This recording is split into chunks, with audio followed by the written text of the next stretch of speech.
Welcome, welcome. Where are the glitches at? Drop some stakes in the chat. Let us know where you're coming from.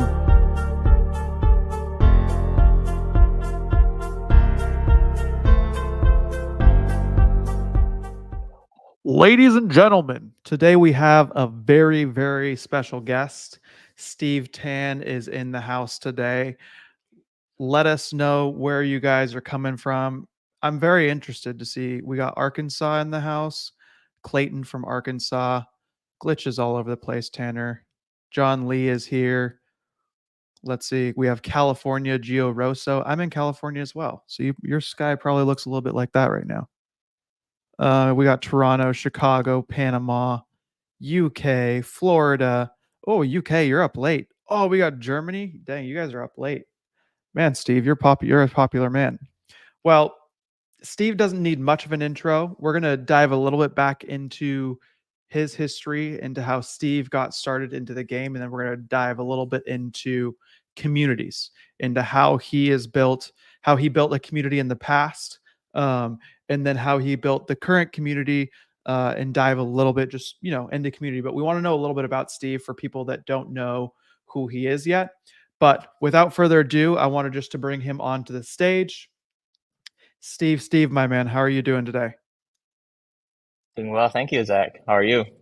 Stoked to have you here. It's long overdue. We've had all the guests in the world, but we haven't had the famous CEO of Capital Club yet. Thank you, thank you. It's been a while. Been busy grinding, focusing on 2024. So yeah, I think this is kind of my first official podcast or interview for 2024. First one in I love it. 2024. Well, yeah, it started yesterday, so I hope so. Um, but I'm honored to be the first interviewee for you or interviewer. You're the interviewee. If you guys can hear us all right, if you can see us all right, drop an alien or a steak in the chat, or if you're on your computer, drop a 1 just so I can make sure that everything's firing on all cylinders. We got New Jersey. Oh, there's some Singaporeans here, Steve. Oh, really? That's early? Oh, that's not too early. 9 a.m. Awesome, guys. Well, thank you guys for coming out. We're super stoked to have you. We're gonna dive deep into Steve, and maybe you guys will learn something that you never knew about him. He's the man behind the curtain. Sometimes for a lot of things, Capital Club. He's not always the one that's out there. Oh, Gonzalez, you're from San Diego. I'm in San Diego as well. But we want to learn a little bit more about him and precisely what role he had in all of it, and just where he came from and the things that he's done in the past, because I know that a lot of people don't know. And I personally love Steve's story because he's been in the game for a while, especially a lot longer than some of these young hustlers. He's been around the block, as you'd say. So I'd like some people to kind of hear his story and where he came from. So this is actually something that I was curious about, Steve, because I don't know if I've ever even heard this part. Like I've heard like some of your early success stories and stuff like that, but like what got you into like being an entrepreneur at the very beginning? Like did you ever like work a normal job or go to school, or like what was the beginning, Steve?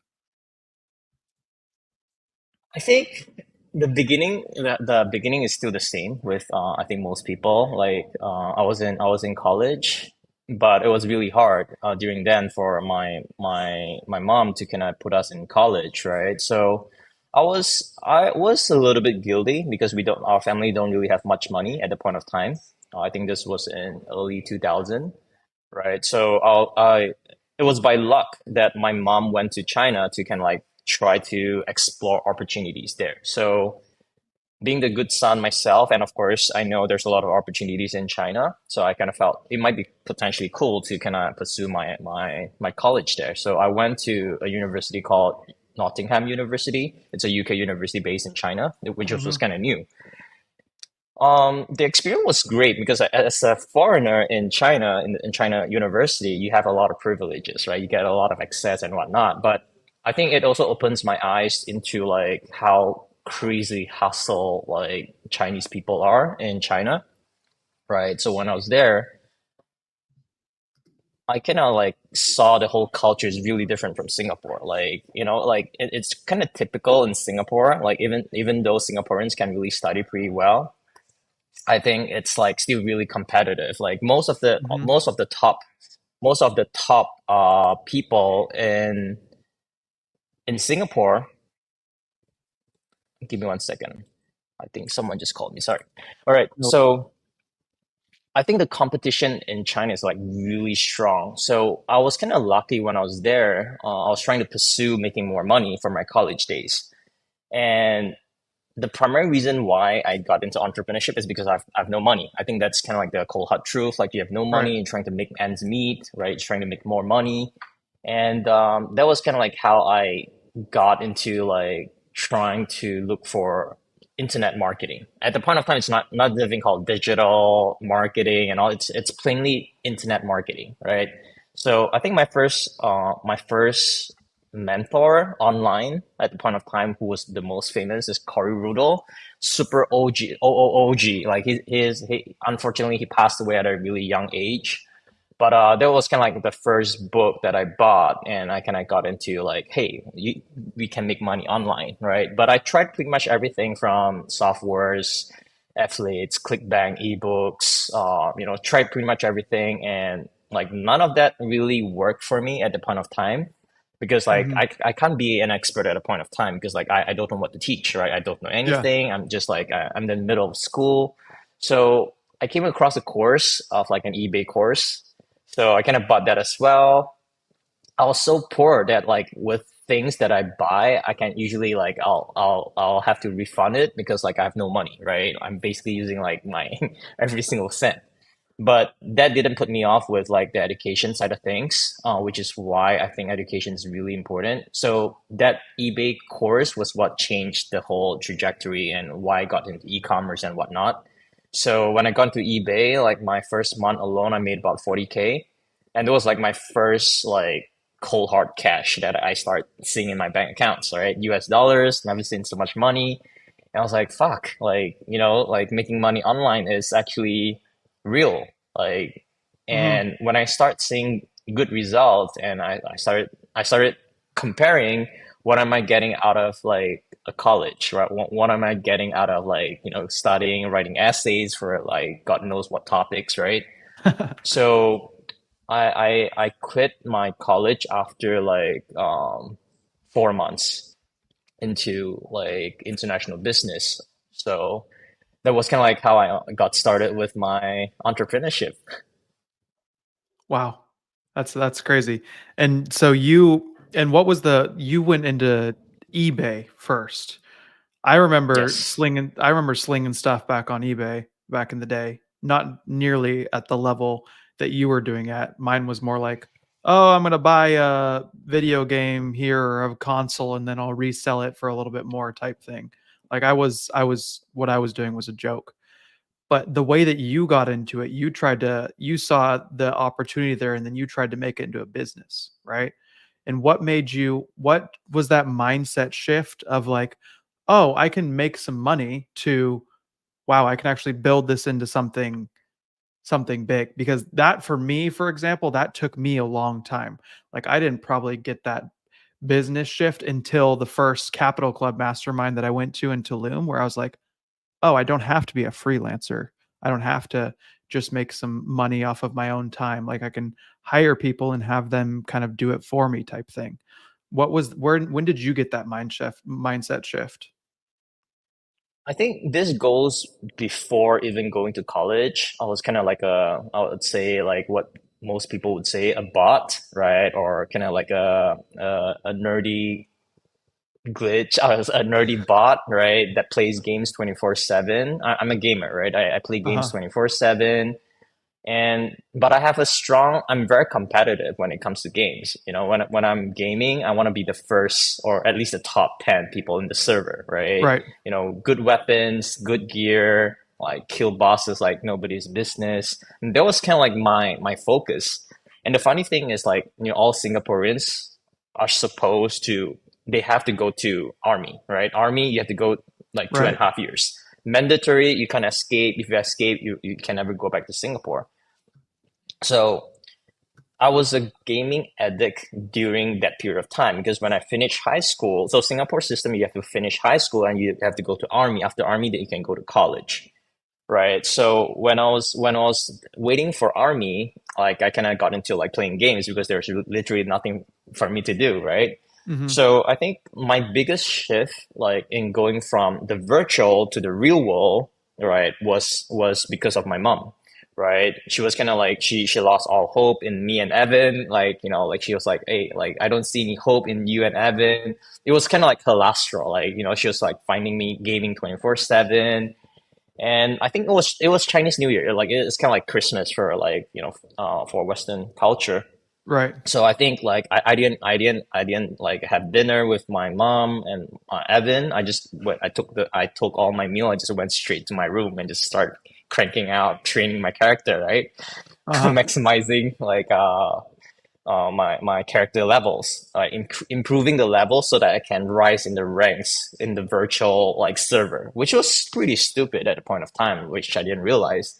So I think like what the epiphany for me from a bot to like at least the starting phase of a glitch, I think was because of what my mom said. She said like if you want to be the best in the virtual world, why not use the same energy, focus, and intention in the real world and be someone there.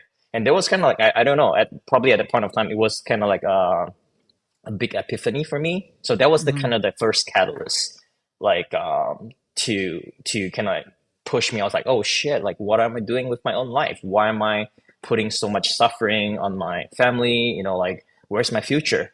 So that was kind of like when I started waking up and I started like wanting to like become the best version of myself.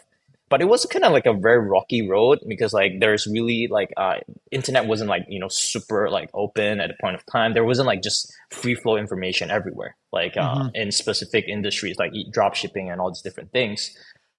So I think it was kind of lucky. Like the whole timing was kind of just good. And after that, like went to college, and started put on spending some time with like personal development, and I think it was kind of really good for me to start understanding what it takes, to at least become successful.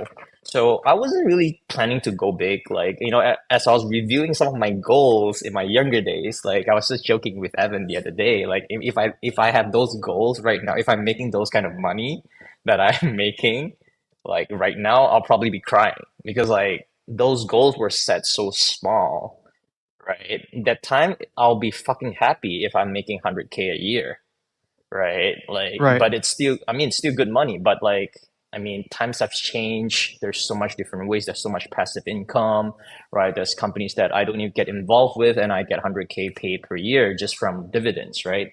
So it's really the start, but I really think like it's so important to be able to connect yourself with like-minded individuals, people who have big dreams, like people who are like fucking hustlers, right? The Hmm. whole the whole the whole vibe, right? Which is why they say you're the average of the five people you hang out most with, right? So during then it was a super lonely journey for me at the point of time. Like if there was a community like Apple Club back then, right? I'll probably make like 50, 100 times more money at the Right. point of time, right? Because I was like, which is why when I was like addressing Capital Club members from time to time, we have a lot of young, hungry, successful individuals within Capital Right. Club, right? People making a lot of good money. But I think the biggest thing for me was like, which is why I felt empowered to like share my story, is because a lot of people, when they become a little bit of money, they start getting distracted, Hmm. right? And those things you start getting distracted by yourself, right? And all your voids from the past starts coming up. Oh shit, you need to buy that fancy car, you need that Louis Vuitton bag, you need this cool shoes, like everything, right? Like, and there was like all these things would start surfacing up. It's not necessarily bad, but in a way, like there's also like, girls, womanizing, clubs, and all these things are pulling your self energy away from what you should be focusing on, right? And I didn't really regret because it served me in a lot of ways, but I felt compelled to share with like, younger generations or people who are like working hard to become the best version themselves. And the last thing I would like is for them to self-sabotage themselves because those are things when, for example, like there are a lot of things that I've done, right, that I felt I would be happy and that would be the life I want to be Uh-huh. when I hit there. So when for example, I bought my cars and everything. I still love cars, but like when I start going there, I felt, why did I buy the car? Hmm. I start questioning like all those actions that I did, and did it make me happy? Because like eventually I realized, oh, like yeah, I own pretty much all the things I've always dream about, like the cars, the watch, everything, right? The houses, the freedom of like lifestyle and everything. And I started realizing there was a lot of like emptiness in some way, shape, or form, right? During when I was like super successful. So I think that was kind of like how I've grown over the years, like especially from like my early days to comparing now. Like I reflect a lot. So and I see that all these things that has happened has served in a way that's making you grow, right? Hmm. Pushing you to grow to another level, which is why I'm super grateful. Yeah. And so diving a little bit into community, what's the first community that you ever joined? When did you realize like, man, I need to be surrounded by like the people that I'm surrounded by are going to directly affect my success. So I need to go out and find a community. Wow. Or I was there think nothing this and you just was created your own at the beginning? yeah. I think there was, I think I only started building my community like officially, I think it was more like 2016, 17. Hmm. It was kind of like when I kind of like got back into drop shipping again after all these years. So I got started with eBay in 2006, right? I started running Facebook ads probably late 2008. Probably first batch of high tier VIP clients at Facebook at the point of time. If you're spending 100K, you're like, they're gonna kiss your ass like nobody's business. You're gonna get assigned like 5, 10 account managers that like serves you in every needs you need. Now you spend 1 million a month, they don't give a shit. That's kind of like Yeah. how early that was, right? So it wasn't kind of like a smooth sailing journey. I think it's also because of like the lack of knowledge, the lack of focus, the lack of like trying to do everything at the same time, right? So whenever I was making good money, I would just dump it and just go into something new. I don't know why. Like, but I just wanted to do everything. Hmm. And last time there was like always like a big American dream, like, oh, I'm gonna be a Silicon Valley startup founder, like, I'm gonna raise a bunch of money. So I went into Groupon, Shanghai, right? I was kind of like the first five companies that did startup based on a Groupon clone. So we cloned the whole business model, we scaled that up and everything, and it failed because we're up against people who raised like 50 million in the first week of the Yeah. launch, 50 million US. Next week, 100 million, 100 million like USD raised, and at peak, there was like 50,000 competitors in China doing the exact same model business. 50,000 companies, right? And I was a little bit lucky, but I'll say it's lucky because I only survived for a year and I was like, I lost all of my money. And my biggest competitors start poaching all my people, start undercutting all my deals and whatnot. It's kind of really tough. But fast forward till now, I think when I got back into drop shipping was also because I failed in two of my startups, right? So I failed in back-to-back startups that kind of hit me really hard, and I was like, kind of like, I just decided to go back to Singapore because I was like, fuck, man, like there's so much voice there. Like when you fail like two consecutive, when you lose all your money, you lose your relationship, you lose your friends, you lose your partner, you have to fire all your team members, right? That was like a big hit, man. Like I think in 2015, that was kind of like hard. It was kind of like I was kind of almost depressed, if not depressed. So I said like, fuck, man, like I don't want to be in China anymore. I don't want to be traveling and like all these places. And I decided to move back to Singapore. When I moved back to Singapore, like, guess what I got into? Forex trading, bro. I don't think a lot of people Who hear me hasn't, talking dude? about this. Like, yeah, like I was trading Forex. I borrowed in a, like, I don't have money. I was staying in a freaking one bedroom. Like, it's crazy. Like, I was just shutting myself up, watching Netflix, drinking beers, and like, just being like a bot, right? Trying to intoxicate myself, like, off the pain. But I think it was lucky. I was kind of lucky. One of my friends kind of like, hey, like I was like, he was saying like, hey, why are you in forex trading? Like I said, like that's probably my fastest shot of recovery, right? He said, no, like how many friends do you even know that made money with forex, right? So that was kind of like my turning point. So he woke me up, like, and I kind of realized that it might potentially take me 10 years to become good at trading. I was like, no, I don't have 10 years to wait to kind of guess. So I got back, I packed my bags and went back to China and started like sourcing. I started going to Amazon FBA, right? Amazon FBA worked okay. I went to drop shipping. Like, thankfully for my experience and all my connections and resources, I was able to do seven figures in my first month. Right. Crazy. But before that, before I got back into drop shipping, I was like I was trying to like search for what can I do? Like what can I do online with e-commerce? So Hmm. I came across a lot of gurus, a lot of but I'm grateful for this friend called Adrian Morrison. Of course, like he's one of my friends and mentor as well. Right. A lot of things like he was sharing. I think at a point of time, he's probably one of the biggest like Shopify guru at a point of time, right? I'm still grateful. Still friends with him till today because like if not for his course, I probably wouldn't got back into drop shipping, right? So and I started going through all these different groups. Like at the point of time, Facebook group was like really pretty good.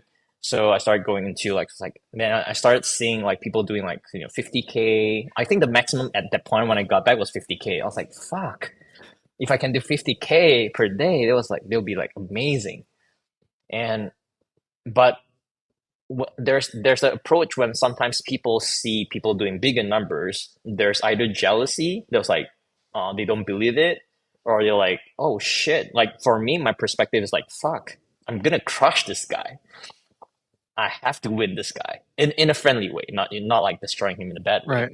But that's kind of like The the gamer mentality. competitiveness, yes, the gamers mentality that I have with Evan. I was like, fuck, man, like we have to win.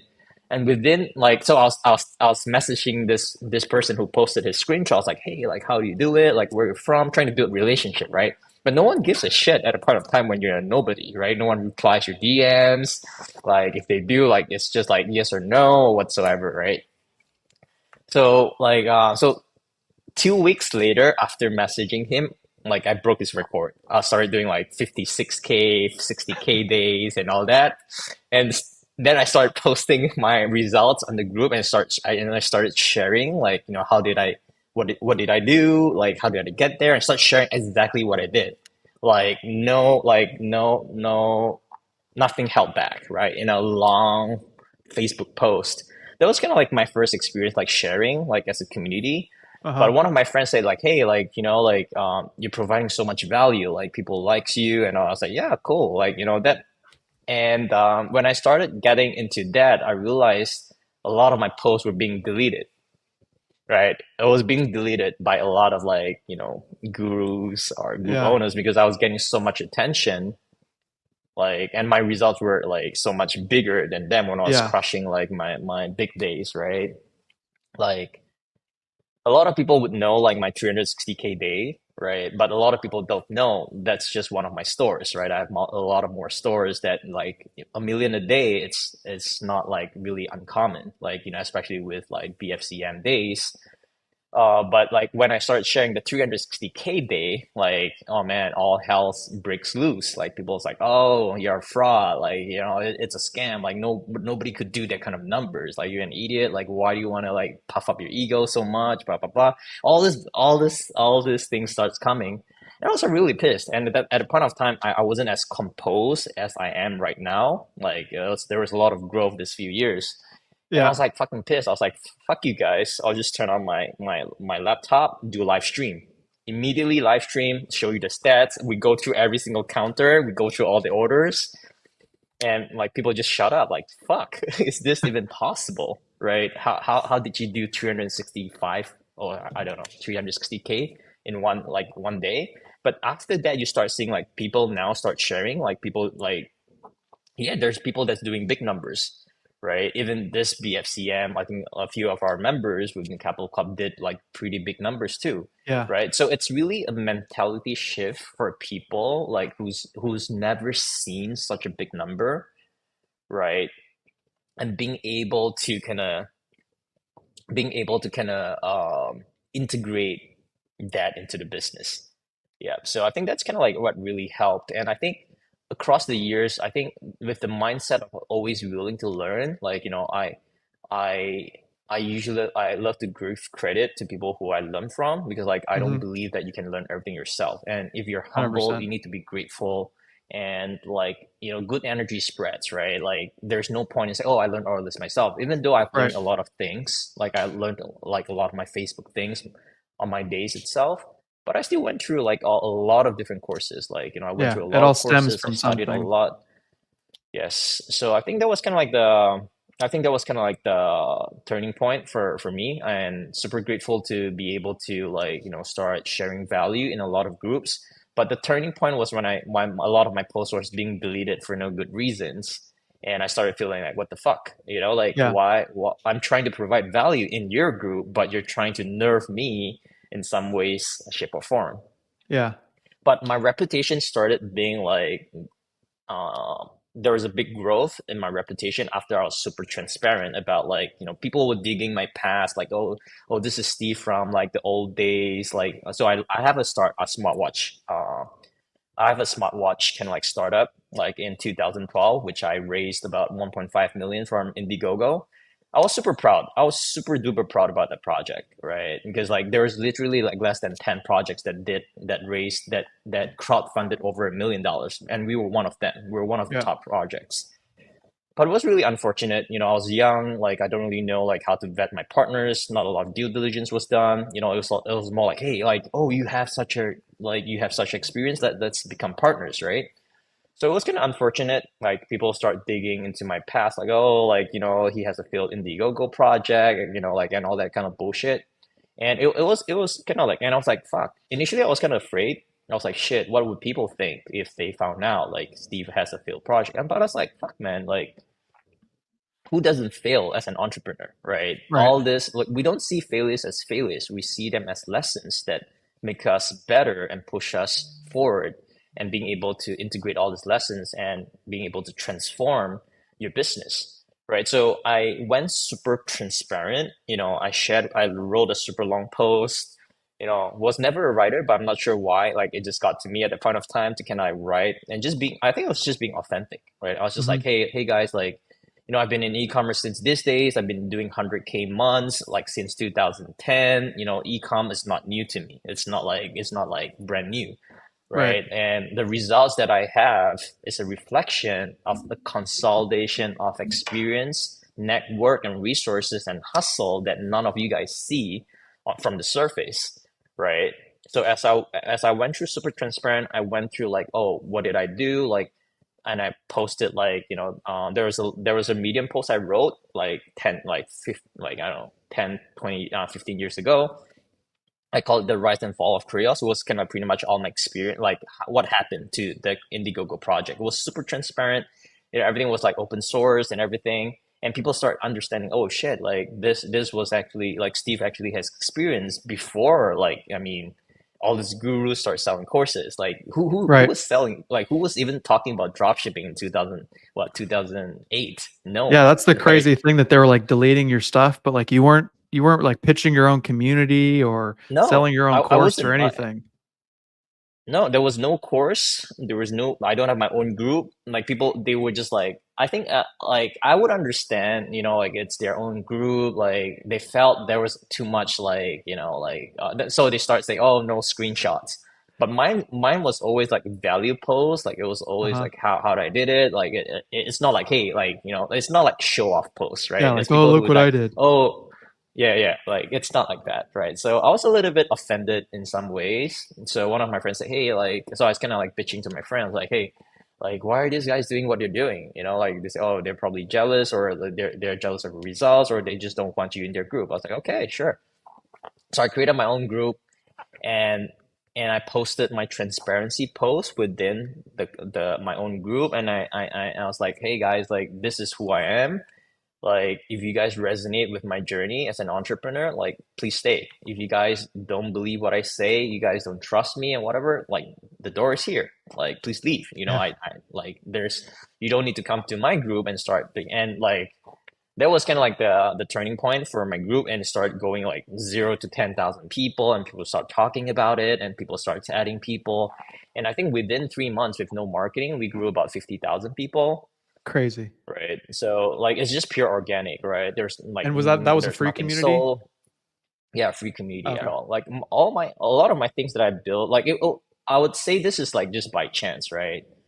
It's really by chance in a way, because like there wasn't any intention of like starting a group. I was kind of forced to start a group because I was like, and the reason why I started giving back, because I felt a lot of like, it felt fun. Like, Yeah. it's fun with more people. It's fun when people understand who you are, like what are you sharing, and I started getting a lot of DMs, like a lot of people adding me, like famous gurus and whatnot, start adding me, and we started becoming friends, right?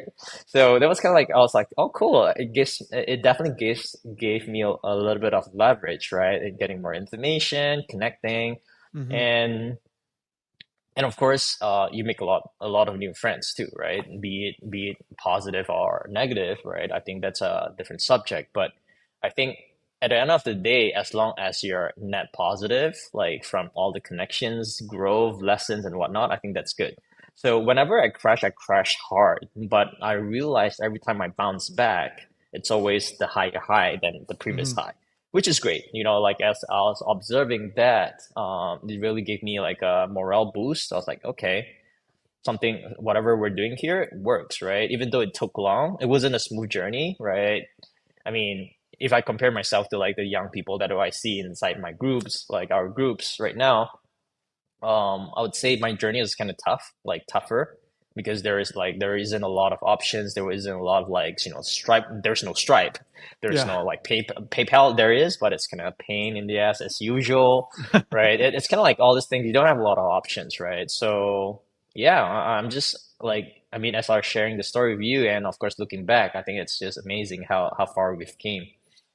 Yeah, I feel like that's a super common denominator for a lot of people. I was actually just talking about uh, with Jonathan Snellman, one of the OGs. We were talking about how like some of like the darkest moments, or like the moments where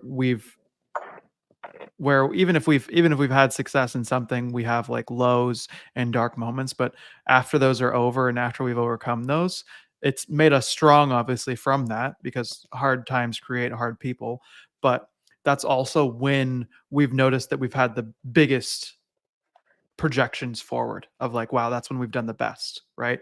Like for Yep. example, if we had a horrible year throughout the summer, then coming into Q4, all of a sudden it was our best Q4 that we've ever had, just because we had a horrible summer or whatever, right? Like, and I think that's the what you were saying about failure too, of like you just can't be afraid to have that failure. You almost have to kind of like failure, because it just shows you what not to do. And failure should never be like a, oh, this is the stopping point, this is where it's over. So I think that's Yep. super cool from that side. And so now you have your free community, and basically you formed it just from like showing people like, hey, this is how well I'm doing. Just out of curiosity, what was your like best day that you ever had? Not even talking about like best month, but through like maybe cumulative of all your stores in one day. What was kind of like your world or your record for that, for your I own? think it's almost 2 mil. I think like for everything at a point of time. Like we have a lot of like small stores that adds up, but it's significantly like much easier to scale, I'd say. Like in earlier where there isn't a lot of bands, you can have bigger stores. Hmm. right? Nowadays, you can have like one big store that like crushes out like crazy numbers. You still can, but usually that happens on like, Q4 BFCM kind of Yeah, days. Normal days is kind of hard, but our that's kind of like our best numbers in terms of revenue, and yeah. that's crazy. That's awesome. So you have your own community, you're just providing value for people, and then you start doing events, right? And that's kind of even where like Luke comes in the picture, right? Where you're actually starting to charge for things. What made you think like, hey, I'm no longer wanting to just provide value for free. Like I like this community thing, and charging helps bring higher quality people into the mix. Where when tell Oh, me how that I think Y- For sure. I think it's also primarily because I've been going to so many events, right, mhm, masterminds and whatnot, and I definitely see a lack in the quality of the knowledge that was kind of like shared, the quality of the events, like the attention to details. So I've been invited to quite a few, and from there I was like, how much are you guys charging? I was like, oh, like 5K, 10K. I was like, shit, and they're getting like this experience. I was like, fuck, that's pretty shitty. But honestly speaking, like if I compare the quality of like CC events right now, Capital Club events, compared to my own mastermind events, it's like, on a scale probably one in 10. The mhm, intentionality, right? The amount of effort. For mine, it's super easy, right? I do a few posts in Facebook, I get sold out all the time. So usually I have 30 to 40 people attend my masterminds. Usually I'll just hold it in Phuket. Like, like I don't even have a team member there. It's just me and Evan mhm, because it's so easy. Like, all right, guys, just sit down, pick your spots, round table, sit down. I'll just talk, right? That's it. No presentations, no PowerPoint, no like slides, nothing, right? It's super simple, straightforward, straight to the point. And that was kind of like when I started, okay, like maybe like it's interesting, but I wasn't really thinking as a business. It's more like, all right, side passion, hobby, and it, mhm. it brings good money too, right?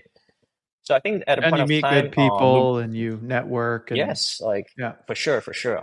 I mean, you get paid while networking and meeting like really good people, yeah. smart ass dudes. Like there's definitely like people who's doing way better than me that came to my mastermind and we became good friends. Right. So that's kind of like the perks of like doing your own events and of course being able to solidify your reputation and whatever you're teaching and building your own reputation online. I think that's kind of like really key on how like building communities has been like much more straightforward. And kind of like that's kind of where I met Luke as well. Like he's kind of like a friend, and we kind of like share. Like I was like, hey, this guy is pretty cool.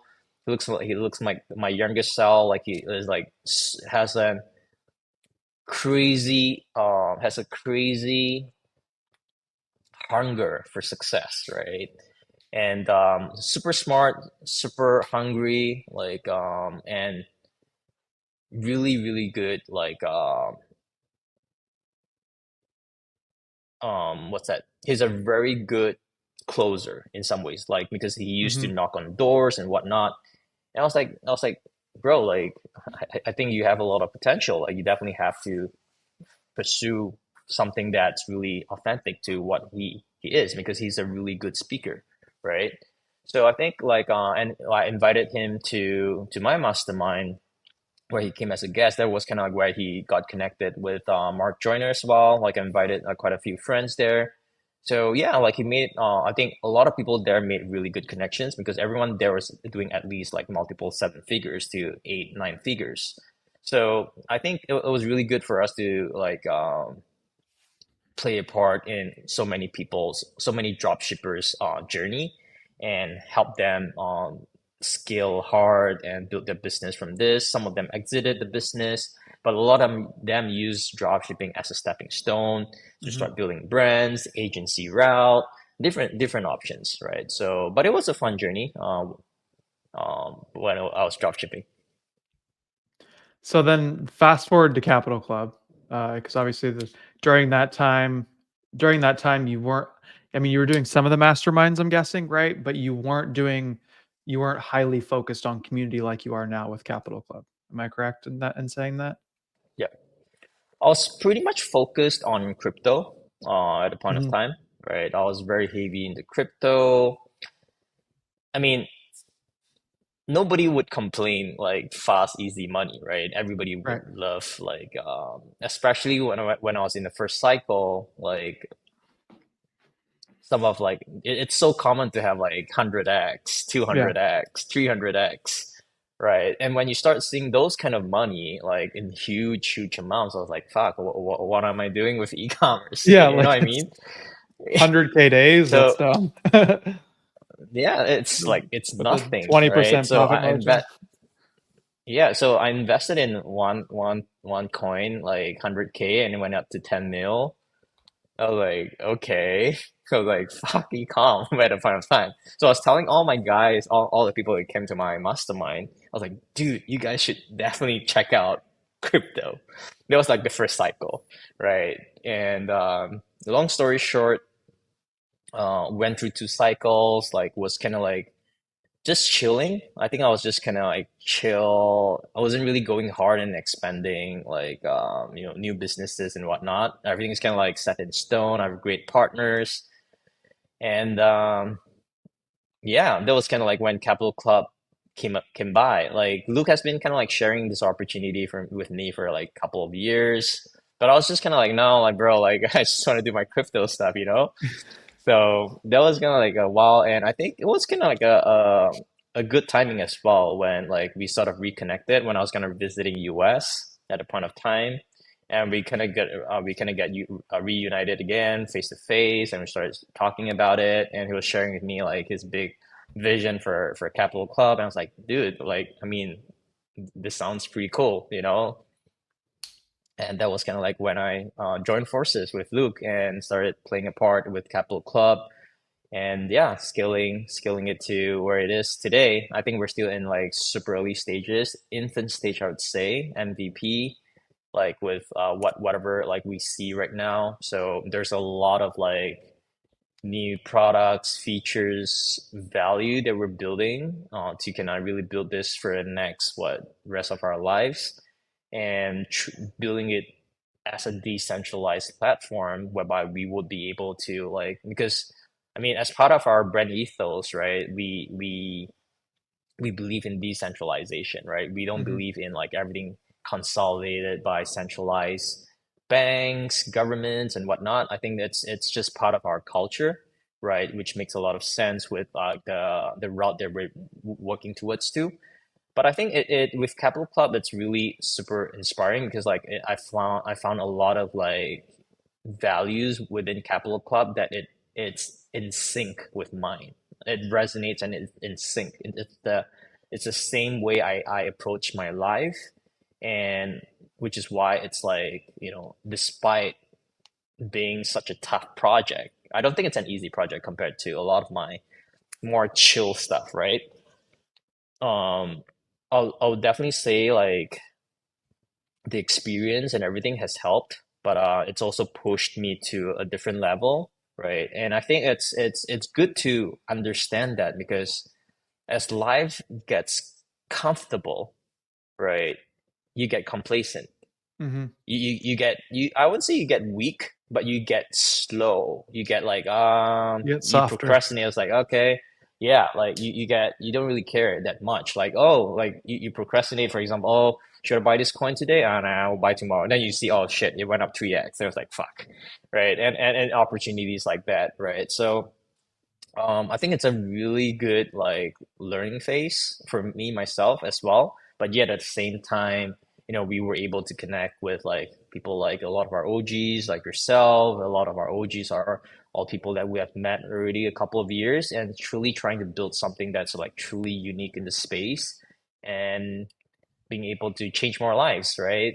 Leave some impact in the world before we all leave for somewhere. I love that, my guy.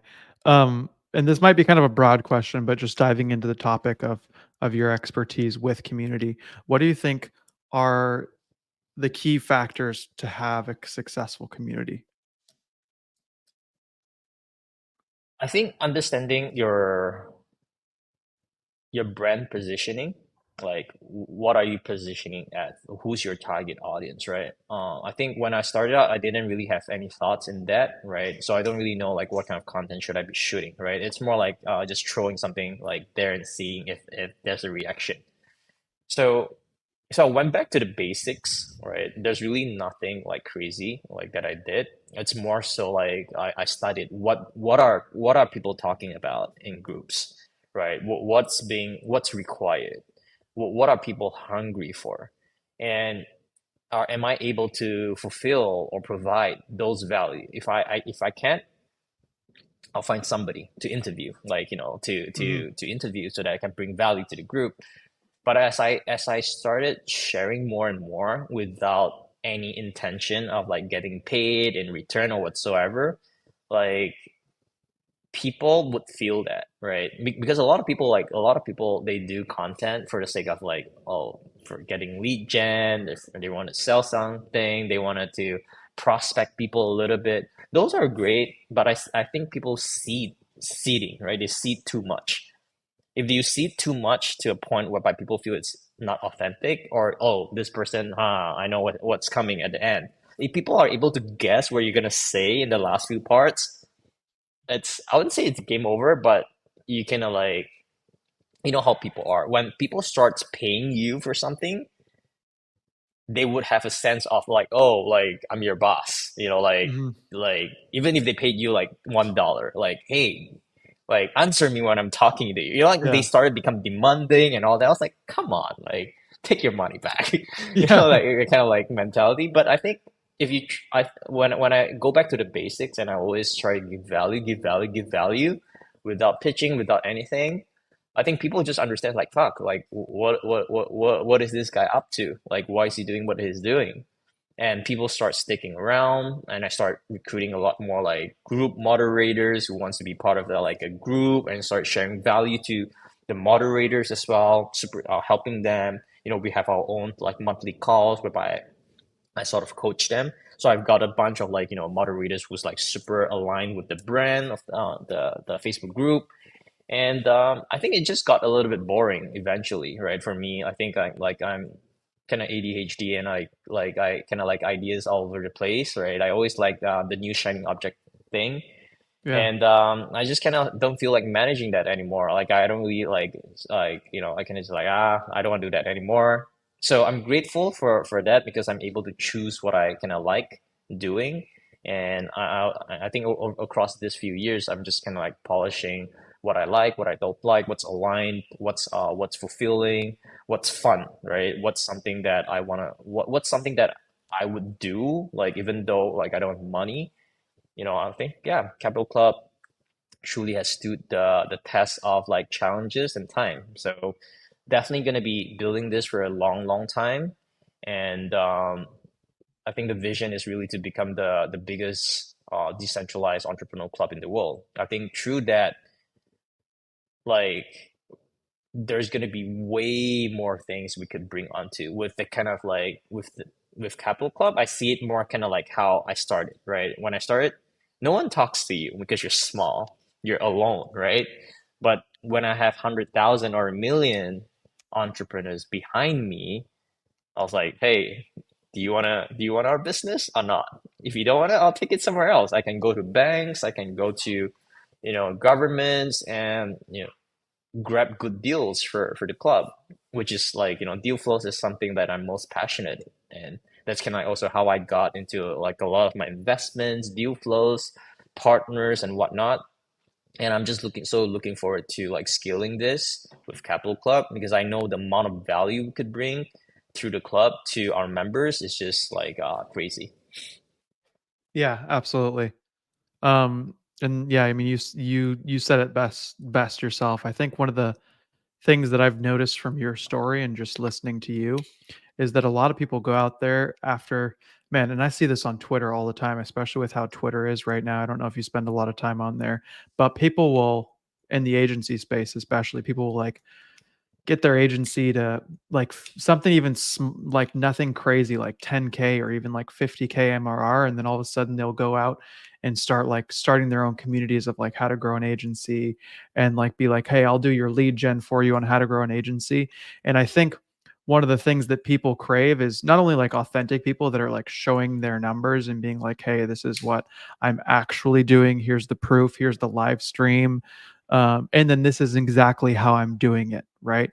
And then not necessarily charging for that information, but more charging for like being inside a valuable community that that you can be with those like-minded people. So that's one of the things that I definitely took from your story of like, okay, well, it wasn't that hard for you to grow to 50,000 people, your first community, because it was all just showing them like, hey guys, this is what I'm doing. If you want to check it out, you can. If you don't, perfectly fine. And it wasn't like salesy, you know? Yep. Um, I and think it's that's kind of the very approach that that's also the approach that we have with Capital Club as well. Because we know the value, right? Like a lot of people would think, oh, Capital Club is an education company. We're not. We're not an education company. Like, I mean, OG members like yourself would know truly that's, education is just one of the resource, like just joining a a country plus. club. Yeah. It's just a plus point, right? So if when people come in, I was like, oh, like I'm not seeing the course I need. Like, oh, okay. I was like, here's the door. If you don't like it, here's the door. Don't don't back coming back when we start releasing what's due for our early members within Yeah. Capital Club, because like we are gonna be blocking names, emails, credit cards for people that leaves Capital Club. Once you leave, never coming back. That's kind of like what we have. We want to reward loyalty, right? That's part of like what truly holds the club together, and there's so much fun seeing like, and we haven't even started with like big events, Right. meetups and whatnots all around the world. Like we just wanted to kind of like give everyone a place like to call home, like in the meantime with Discord, with our members area, with our live streams and whatnot. And like people who really truly appreciate, like they know there's so much value not just in the courses alone, the network itself, the live streams, the guests that we bring on board, like the pipeline, the roadmap of like 2024 2025 is just like crazy. I'm just like, I just can't wait to build it all up to kind of shut up like all the naysayers, right? So I think I'm driven heavily in by negativity in some way, shape, or form. Like when people say you can't do it, I was like, no, I can fucking do it, Watch right? me. Yeah, watch me, right? So I think like across the years, that's kind of like how it shaped me as a person, and we want to be able to reward people who stays, and of course they are kind of like grandfathered in forever with the same price. We're going to be raising the prices for like new members in the future, and I think there's a lot of like cool things you can do if you have such a tight community that backs you. Like even if like in real life events, it'd be pretty cool. I mean, like we're so happy to see one another and all these people that reunite every single year at our main event, right? And I can't imagine if we are able to do that like every single city that we have Capital Club members in, like Yeah. autonomously, right? Without me, Luke, or any of our OGs, or I mean, better if we have our OGs as like our community members there hosting events, meeting people, just chill events, maybe 20, 50 people every weekend or whatsoever. That's going to be cool, right? People rotate and whatnot. And because I feel like if I have this community when I was younger to go to, and if I have someone that I can look up of doing like crazy numbers, right, I'll probably go harder because there was really no one, like there was really like I don't have friends like in the same space because like I was kind of alone, right? There's not a lot like there's like forums. I wasn't just like doing a lot of things online at a point of time. I was just kind of grinding, doing my own thing, and yeah, I think it would be pretty cool if we could really scale Capital Club to a level whereby we can unite the glitches, right, all around the world. Doesn't matter what you're doing, as long as you have like an entrepreneur heart. I don't care if you're flipping pratas on the streets. Like Yeah. you have like the heart, we will provide a platform to people, right? Be it from your network, right? Providing knowing new friends, like-minded individuals, resource connections, and everything, right? I think it's kind of like how this all everything crossover is kind of perfect because when I start out, I have no money, no friends, no education, no network, no nothing, right? So that's a void that I'm feeling from my own past. I think it's Hmm. also the same for a lot of people who kind of been through the same, walked the journey. I think Luke also went through the same thing. Like he was super poor, no friends, no education, no money, anything, right? And if I look back right now, like I was like, how can I make this journey much more fun for Hmm. people? Because I know like a lot of my best friends are friends that I've made across the last like 5 years, right? People that I've known through the space and whatnot, and super great. Yeah, super good. I love that. And now you might not be able to reveal. I have two questions that you might not be able to reveal all the information for, but I'm gonna try and get what I can get from you. The first question is what has been two parts in this question. What has been the key to growing Capital Club in the past, and what strategies are you guys using now to grow Capital Club? I think a lot of word of mouth, like we do a lot of referrals. Like a lot of people, we do a lot of content, right? Content is also our game.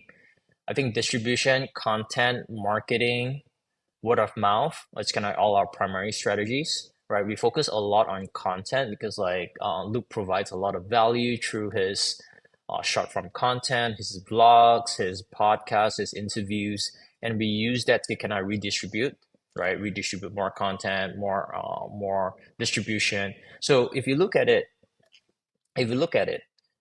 a lot of videos that you see potentially only have like what 1,000 views, right, Hmm.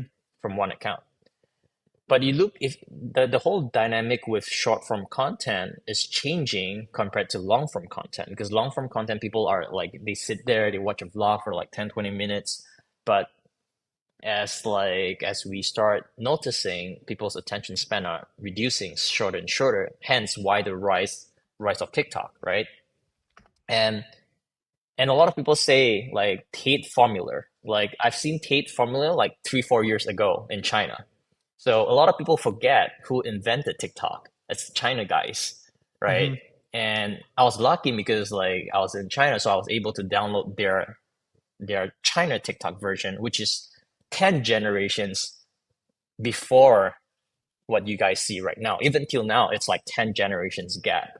Yeah. It's so sophisticated, so convenient in their whole ecosystem. It's just crazy, right? Which is why I could see that, like, but I think what Tate really did was like he took what was really working super well. I think maybe he invented it himself, I'm not sure, or his team did, or maybe some of them saw what happened in China. Like this whole model originated from China. Like there's like a lot of big dudes that's doing crazy ass views. Like I think one of the biggest guys was doing like 500 million views a day. That's Crazy. like yeah. So and we literally just see what we can do and see what's working there, what's working in the market, and just trying to get more views, more exposure, more prospecting, um, through more ambassadors, through athletes, through our partners, through like our partners like yourself, like a lot of different ways, right? And how are we able to really scale so fast? I believe it's also because of Luke's kind of like value giving, right? He's super open. He's super like he doesn't hold anything back when he's sharing, right? He's Hmm. very authentic when he's connecting with people. And despite for me to be absolutely honest, like if I go to events, me and Luke at the same time, I would definitely I would definitely I wouldn't stick around the whole event. You know what I mean? I'll just kind of like find a few guys like yourself. We'll just Yeah. chill one side, connect ourselves. But he really makes it a point to meet and greet like people in events, like especially like Capital Club events, right? So people could meet and greet him, and of course get to speak with him and whatnot. I think that is really something like of like a really good he has a really good trait in terms of like wanting to provide value to people.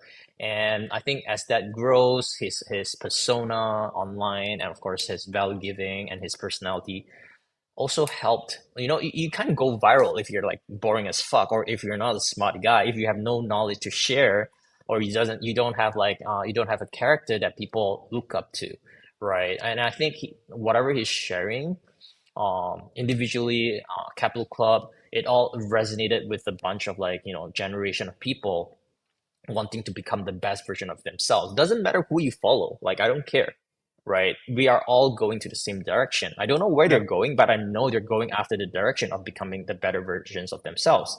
And if you're on that path, we're on the same way.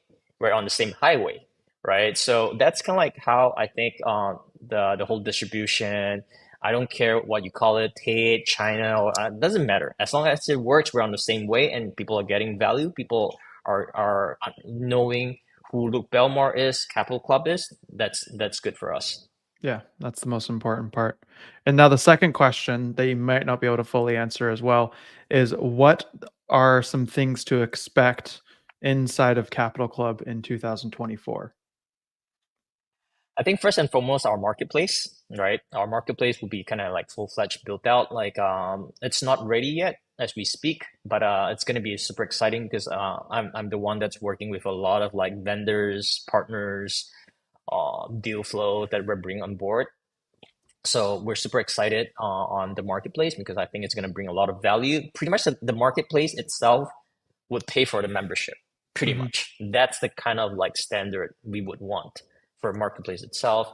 Live stream is coming up as well, for sure. Live stream we definitely want to have ready. Um, right, we have a bunch of like new courses in a lot of different industries that people are looking forward to. One of them is like crypto and markets, stock trading, AI, right? How to build an NFT project, how to start a software company, right? A lot, right? And we definitely want to see how we could scale that more.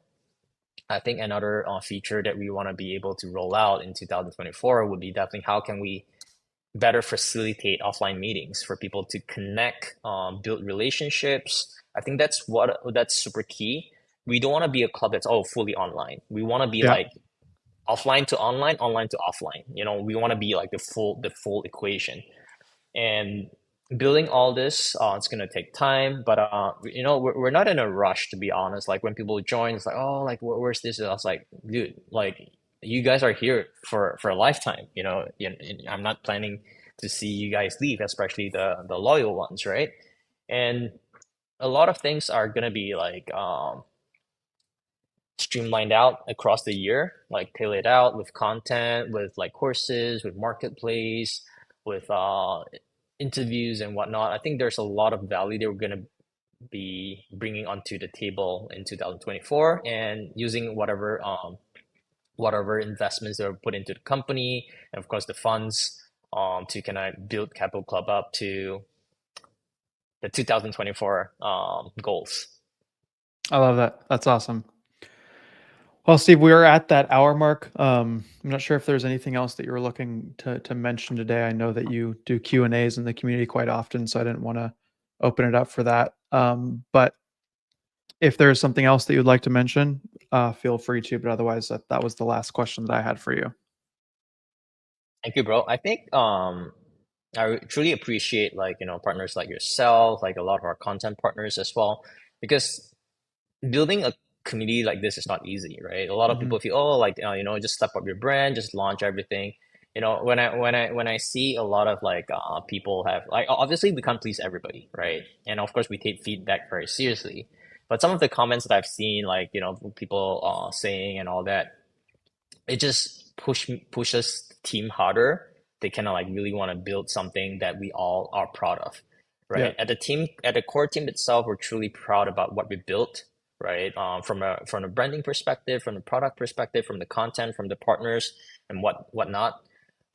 People who are in the space would know how hard it is to build something like that. Even Hmm. if it's Luke Belmar, even if it's Steve Tan, right? It's not like, oh, because it's like it's this guy, then it's gonna be super easy, right?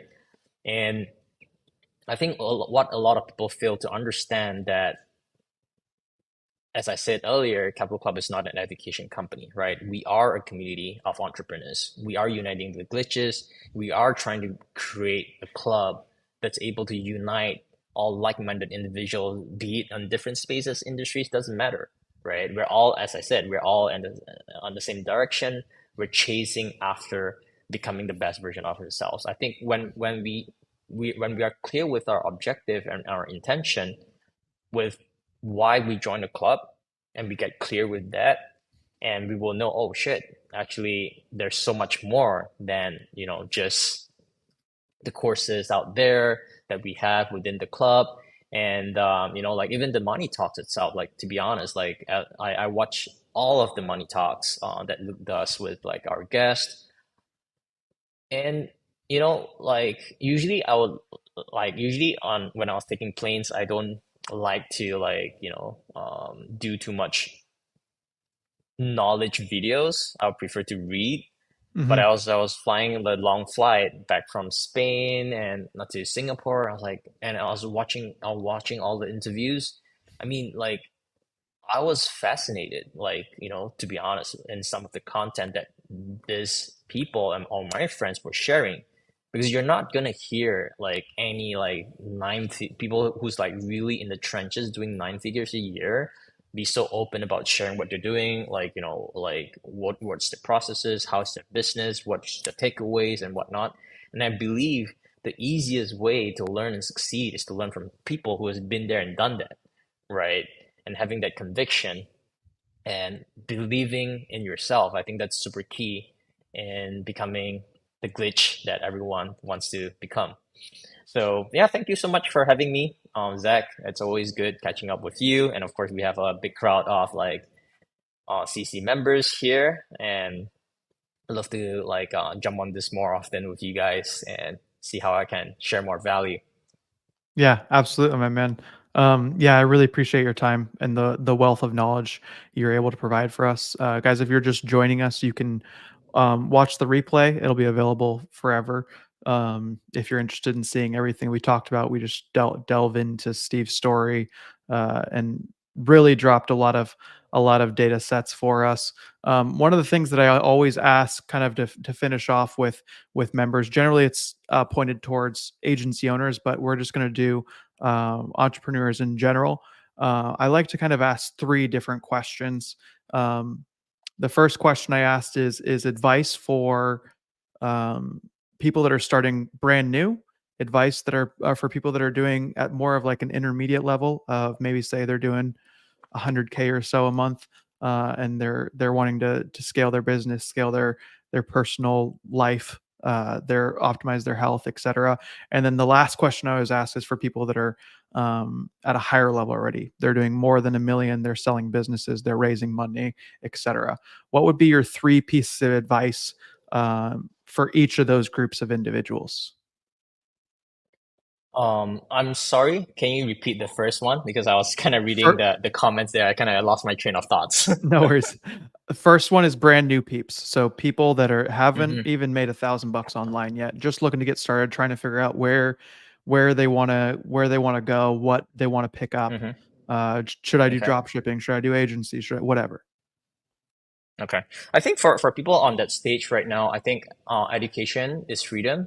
That's definitely like I think that's definitely something that I would highly encourage, right? I don't care who you're learning it from, right? As long as you're learning it from someone that's like legit, like truly has like the best intentions, right? I've seen a lot of like, info products, gurus that are out there whose pure intention is like profit driven. It's not like purpose driven, right? And I don't blame them because like a lot of them don't really have a lot of money, and like a lot of them do also want to make money, which is normal, like like which is normal in any business.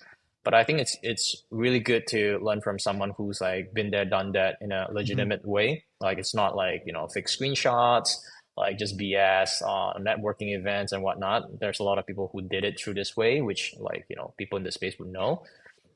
But I really believe in like education. Like it doesn't matter what you do as long as you start like educating yourself and finding which one do you have, which business do you resonate more with. Everybody's wired differently, right? So there might be people who's interested in drop shipping. There's people that's interested in the agency route. There's people that's interested in becoming like a high ticket closer. Like there's all sorts of different kind of like all sorts of different kind of like paths. I would say this is kind of like the path you're choosing your character, right? You're choosing, oh, do I want to be a knight or do I want to be a wizard, right? If you want to be a wizard, okay, let's do this. Like, how should I add my attributes? Should I put more strength? Should I put more magic? Hmm. Those are the time whereby it's the best time. But a lot of people see this time as like, oh, like I failed in this business. Like like it's not helpful. I was like, no, you didn't you whatever knowledge you've consumed is gonna prepare you for what's next. It's not going anywhere. But a lot of people see it in a way it's like, oh, they tried it if they fail. And they see failure as a failure. But people like us, people who have been there, done that, we understand failure is just part of the journey, right? If you don't have those failures, you wouldn't be able to find what you truly like and what you truly resonate. That's kind of like the advice that I have for people who's starting out. Just fucking hustle, just fucking Hmm. grind 24/7 and just find the path that you're truly passionate about and or figure out a path that, that you resonate with and you can make money with at the same time. So once you have that, yeah, that would kind of like be the first stage. Second stage is which stage? Like what region? Let's say intermediate, like maybe they're doing like 100K a month. They're just tasting money. They're trying to scale up. They're in that. Okay, okay. Usually people in this stage is usually one solopreneur. Pretty sure, like a Yeah, lot of like people who's doing like a lot like I have people doing like 1 million a month and maybe they're just only a hiring. solopreneur. Yeah.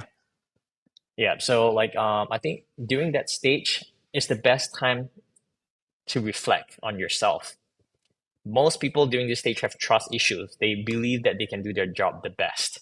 They don't delegate, they don't hire, they don't have an operations manager, they don't have a COO, they don't have PM, right? They don't have anything, right? They're doing pretty much everything themselves. They probably have a few like they probably have a few freelance like CS, like being paid by the hour.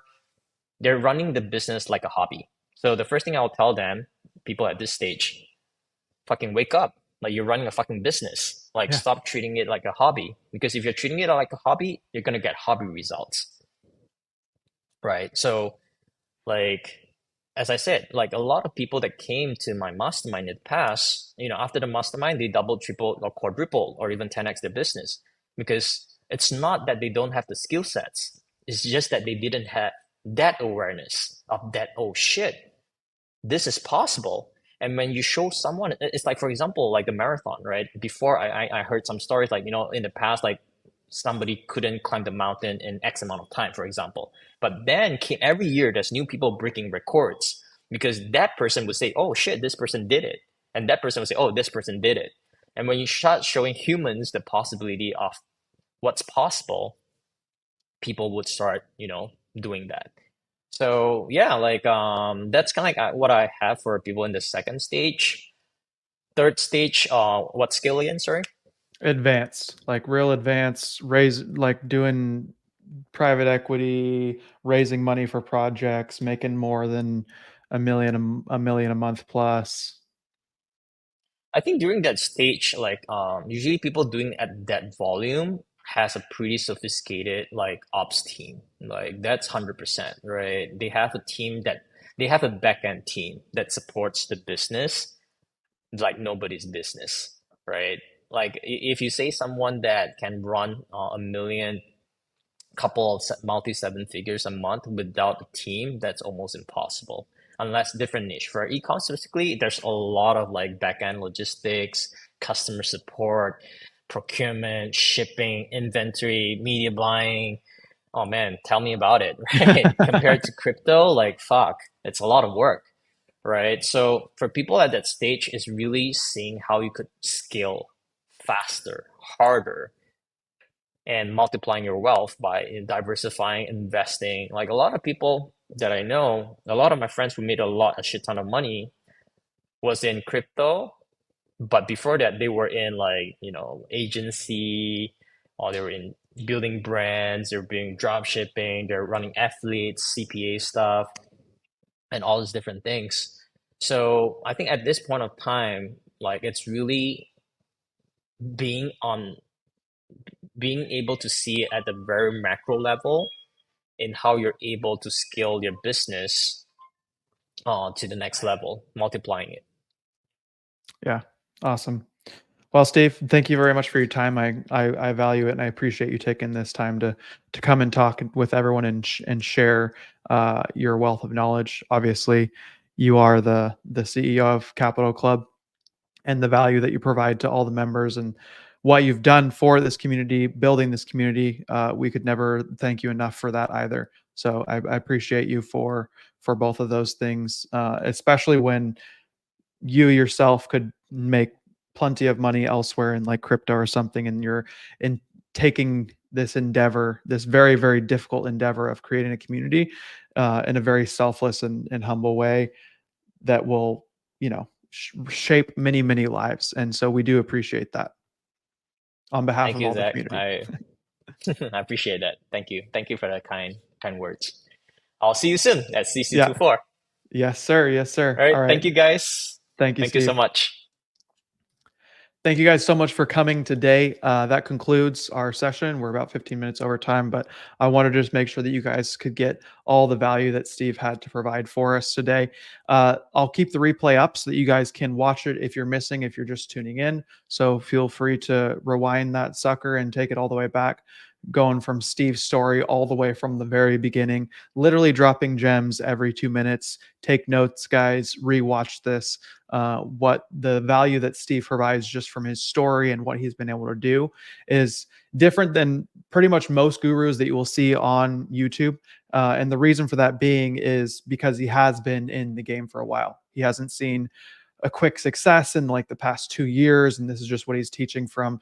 Oh, I've made 100K and come learn from me. Like it's the legitimate stuff that works. Doesn't matter what time it is. It doesn't matter if we're talking YouTube or we're talking TikTok. Like it's things that are timeless. But thank you guys for coming out today. Really appreciate the support of the community, and we will see you guys on the next one.